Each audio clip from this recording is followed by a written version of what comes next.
Okay guys, so this is a review of 1P87 red dot sight. 1P87 is made in city of Valdai in factory called Jupiter. This is the logo of the Jupiter factory. First pictures of this sight appeared in 2016. The entire optical system that is part of the Reticle program have designation 1PN137.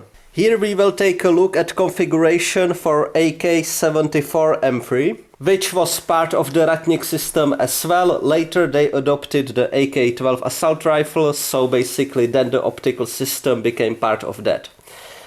Of course, as you can tell, all of those are trophies. So first we will take a look at the side mount for the AK-74M3. For those of us that have a lot of experience with Soviet stuff, you can see how they cheapen out on a lot of stuff. For example, those holes on the base. One hole is designated for the screw and second for pin, that basically helping to absorb the recoil and add sturdiness. Well, they left out that feature completely. They just left the hole empty because they of course didn't bother to change the original mold for this part, and they just screw it all together without adding any pins. But still the side mount works. Then of course we have the 1P87 sight. Then we have the 3x magnifier designated 1P90. The magnifier is absolute trash. When you look through it,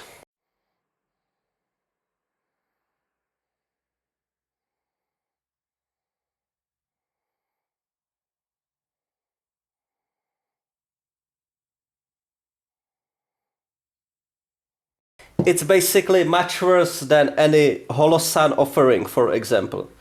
To focus the magnifier, you focus it in front, not in the rear, by twisting motion like this. There is also loop only for the front cover.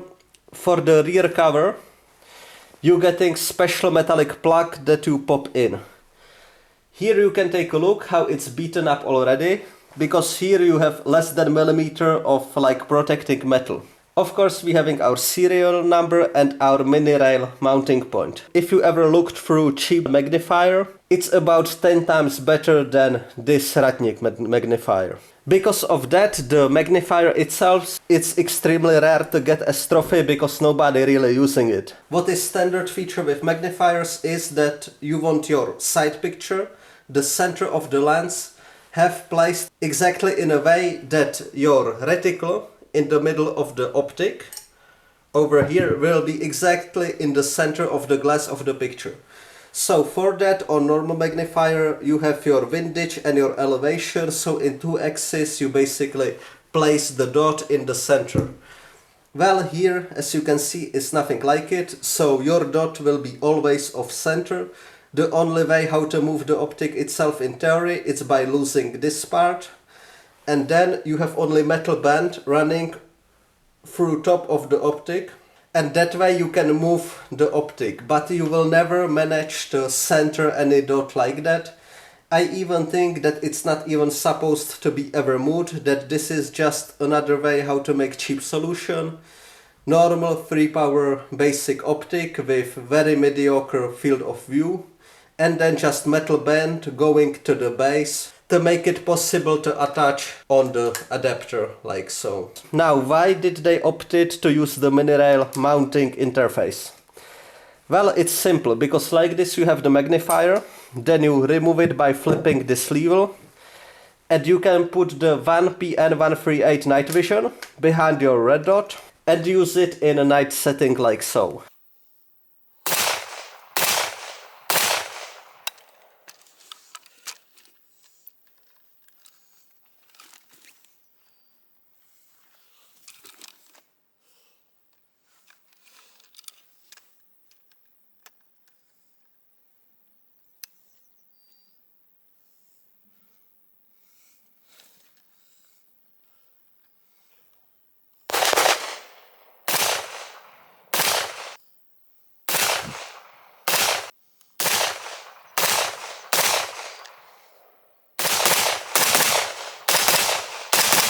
Another part of the optical system is 1K241 laser designator. To get those as trophies is extremely rare. Once my friends got one as trophy, they wanted to sell it for around $500 and I just said no. Because it's so utterly huge and useless compared to anything else. There is no illuminator, there is only IR designator. So you don't get any red laser, for example, to zero it during the day. And generally the unit is just a terrible construction. And as I mentioned, I've seen only one ever taken as trophy. And it wasn't even taken from gun, it was just found in between personal stuff, unpacked, wrapped in original packages, because basically nobody using those. To utilize the Magnifier or the night vision, you need this base. The base is called, very funny, it's called PP. So you need your PP base to use this amazing Reticle stuff. What you have is normal mini-rail mounting interface and just this flip lever that you can't secure in any other way. Whenever you talk through brushes, something like that, to flip this on the other side and lose your item is of course extremely easy. To secure the base, you just use this thumb screw. Another version of this mount, it's called 1P90 and they actually made little flip to side system, but still this portion with the flip lever remained the same, so it's pretty much useless. Now let's take a look at the red dot itself. To adjust the brightness, you have this lever on the side. Here you have your reference point. And by turning the knob, you're making the adjustments. The resistance in the knob itself, it's quite big, much bigger than, for example, on the aimpoint micro that have it placed pretty much in the same spot. Here you're getting very positive index, but it's not too annoying, you just need to use enough force, and thanks to the grooves here, it's not that hard to apply the force. What you get is 6 daylight settings and 3 night vision settings. There is no sleeping mode on this one, so if you forget and you leave it on, it will stay on. Now to the problems with this side, the light transmission is of course not that great. But the worst are the coatings on the lenses, the front and the back and the glares. So there are angles during the day where you simply don't see anything because you're getting so much reflections on the glass.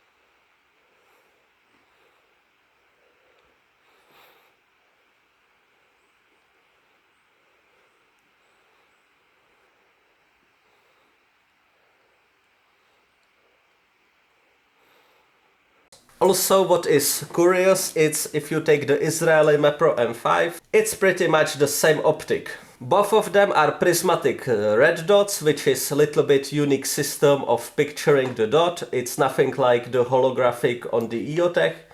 You can tell that by seeing those mirrors inside.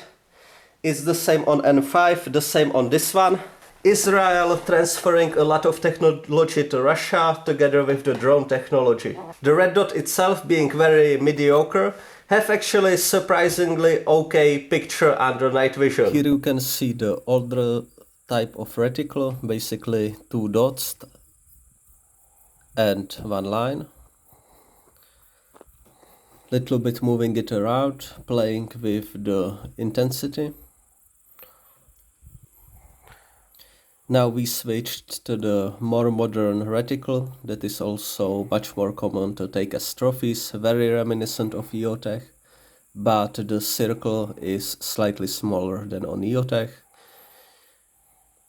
Of course, we are looking through the 1PN138 night vision sight that is mounted on the mount just behind the red dot. Here playing with the intensity yet again.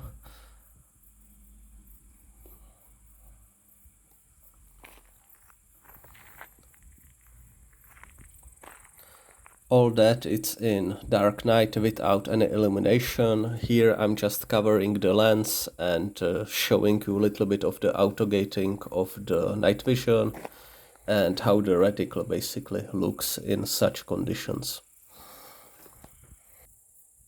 Because under night vision you don't really mind the coatings that much, so the picture is okay, but still you're getting a lot of the glaring that is typical for any Russian optic. Now to the construction itself. The mounting base for the optic is actually slightly wider than the traditional rail. So if you want to put it on top of AR-15 or any Western weapon, it will be a bit loose. We can try it on this rail because it have pretty much the standard dimensions, and still, even when I tie the thumb screw as much as I can, you get wobble back and forth and you get wobble sideways.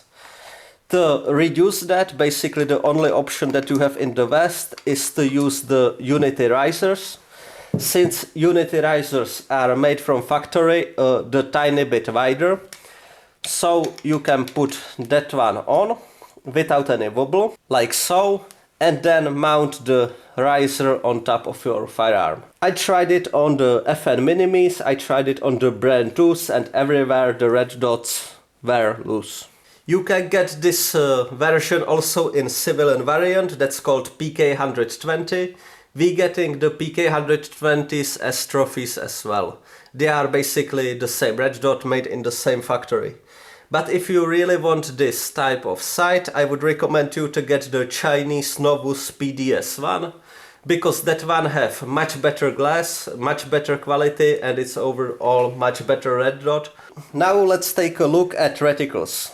Reticle, the original one that was intended for this sight, is very specific. In the older variants that were a little bit boxier, but even in this one with the updated design that get a little bit smoother edges, that got the glass on the lenses in a way that you can actually swipe them with your glove, for example, from the mud.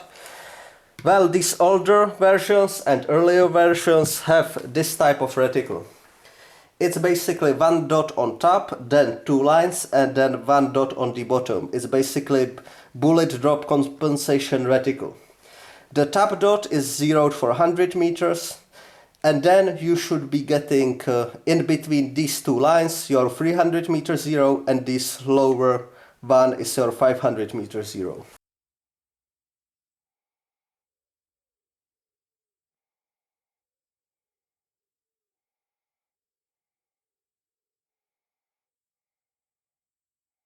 Of course, it doesn't really work. First of all, you're getting the terrible glass clarity. You're also getting some weird particle inside the optics. And having the bullet drop compensation reticle is really readable only if you use Magnifier. But since we know the original Magnifier is so crappy, well, this is a very unsuccessful design. The later variant that we have here pretty much copied the EOTech. It looked the same on the outside, but just the reticle change. And you're getting your 60 MO8 circle made out of little dots, your center dot, and then two lines in the bottom. But be careful, the two lines in the bottom don't correspond to your 500 meter zero. They are much lower actually. So basically what you're getting is to use the center for your 100 meter zero, and these two lines your CQB, let's say 7-10 meter zero.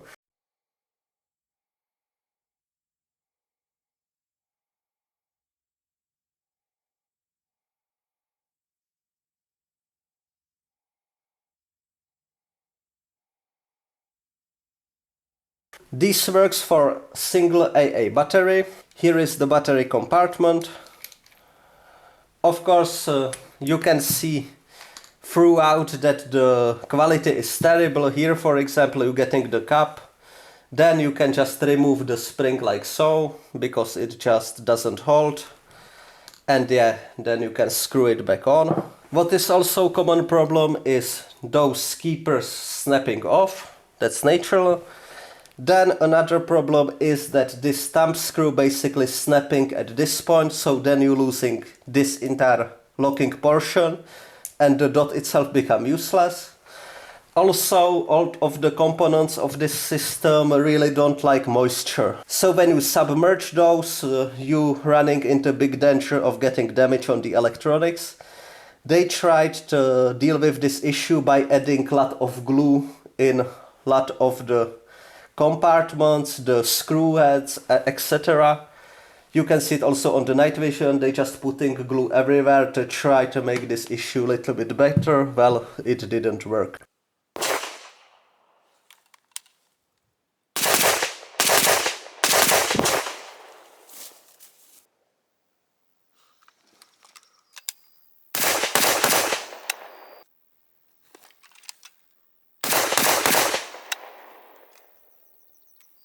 Here you adjust your windage. So you just use coin. And the clicks, they are actually very positive and very readable, so that's okay. Here in the front you adjusting your elevation. So you take your coin again and you can adjust. The finish is pretty bad as well, so with the use it will wear off. The height of the base, it's basically in the AR-15 terms absolute co-witness. So it's a nice collectible, but that's about it. I would like this review to not sound too harsh. Still a lot of our soldiers, if they have just mechanical sights and they get those as trophies, they keep them, use them successfully. The dot itself can get bright enough even on very sunny day. You will be always able to see the reticle on the highest setting. A lot of the Belarusians red dots, well, all of the Belomo red dots are not capable of that. Also, I'm really curious about a review from the channel Modern Tactical Shooting. It's an American guy and he will be very soon releasing review about this red dot as well, so I'm curious about his results. For me, the biggest annoyance is the glare. It's pretty wild when I'm using night vision, looking through the reticle shooting, and I can see in dark still a reflection of trees behind me even on very dark night. That's just something that should not be happening. Do I prefer mechanical sights over this red dot? Well, I would definitely prefer mechanical sights if I need to use the older reticle, because that's just horrible, tiny, not efficient. But if I'm getting the newer reticle, then I prefer this dot over the mechanical sights. As you've seen in the footage, during my leave I made a bunch of videos where I'm using and showing a lot of the trophies and a lot of the collectible Russian stuff that we will be soon shipping and selling off in Europe to further finance our endeavors, so expect more videos on that topic. If you wish to support us, you can do so through the PayPal link down below or through subscribing on my Patreon, where I'm putting extra videos. Thank you very much guys for watching and see you in the next video.